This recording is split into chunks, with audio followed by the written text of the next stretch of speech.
श्री राम के वनवास के समय पत्थर की शिला पर पैर पड़ने पर उसका जीवित स्त्री में बदल जाना, यही अहिल्या थी जो राम के स्पर्श से श्राप मुक्त हुई थी। लेकिन प्रश्न यह उठता है कि अहिल्या को श्राप क्यों मिला? वे पत्थर की शिला कैसे बन गई थी? भारतीय पौराणिक कथाओं की एक विशेषता यह भी है कि एक कहानी में दूसरी कहानी मिलकर एक कड़ी बनाती जाती है। अहिल्या की कहानी भी कुछ इसी तरह की है। भारतीय पौराणिक कथा संसार के अनुसार अहिल्या महर्षि गौतम की पत्नी थी। ज्ञान में अनुपम अहिल्या स्वर्गिक रूप गुणों से संपन्न थी। अपने अतुलनीय सौंदर्य और सरलता के कारण वे अपने पति की प्रिय थी। इसके साथ ही वे अपने पति की प्रति पूर्ण रूप से समर्पित थी, इसलिए उन्हें सती अहिल्या का नाम मिला था। दोनों ही पति पत्नी धर्म का पालन करते हुए प्रेम रस से परिपूर्ण दाम्पत्य का निर्वहन कर रहे थे।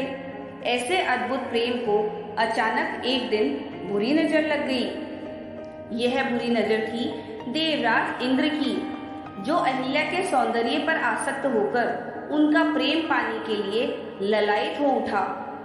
इंद्र को महर्षि गौतम की देवीय शक्तियों और सामर्थ्य का ज्ञान था।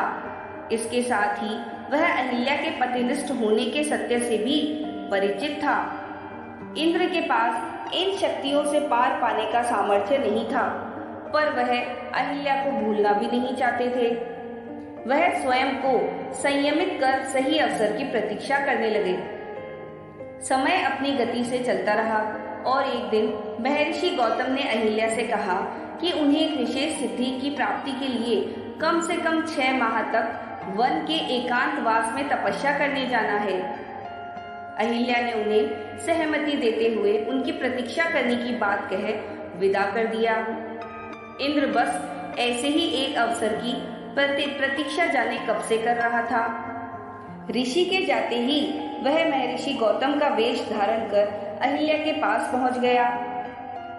पति को वापस देख जब अहिल्या चौंकी तो उसने प्रेम जताते हुए कहा कि उनके सौंदर्य पाश ने वन में जाना असंभव बना दिया, इसीलिए तपस्या का विचार छोड़ वह वापस आ गए।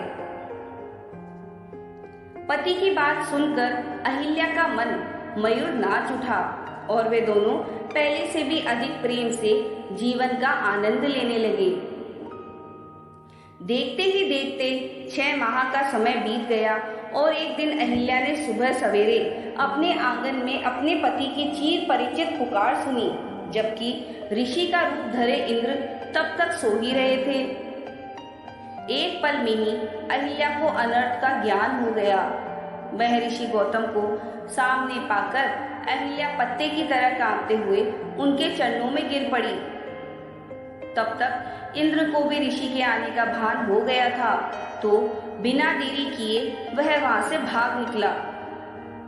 अहिल्या से सारा वृतांत जान ऋषि क्रोध से भर उठे और तुरंत ही उन्हें श्राप दे दिया कि जिस स्त्री को अपने पति के स्पर्श का भान ना हुआ वह जीवित नहीं हो सकती। तन और मन से पत्थर की तरह कठोर व्यवहार किया है तुमने, तो तू भी पत्थर की ही हो जा।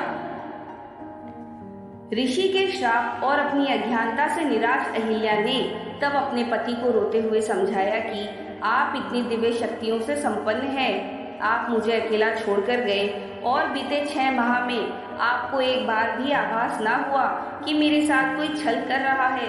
तो मैं तो एक साधारण स्त्री हूँ, मैंने अनजाने में अपराध किया है। भले ही मैं पराये पुरुष के साथ रही हूँ, पर मेरा मन पवित्र है, क्योंकि उस पुरुष को मैंने आप यानी अपना पति जानकर ही अपनाया था। तन और मन दोनों से ही मैं अपने पति के साथ थी। अहिल्या की बात सुनकर ऋषि उनसे सहमत हुए और कहा कि अब तो श्राप दिया जा चुका है, उसे वापस नहीं लिया जा सकता। किंतु त्रेता युग में भगवान विष्णु श्री राम के रूप में अवतार लेंगे और वनवास के दौरान तुम्हें स्पर्श करेंगे।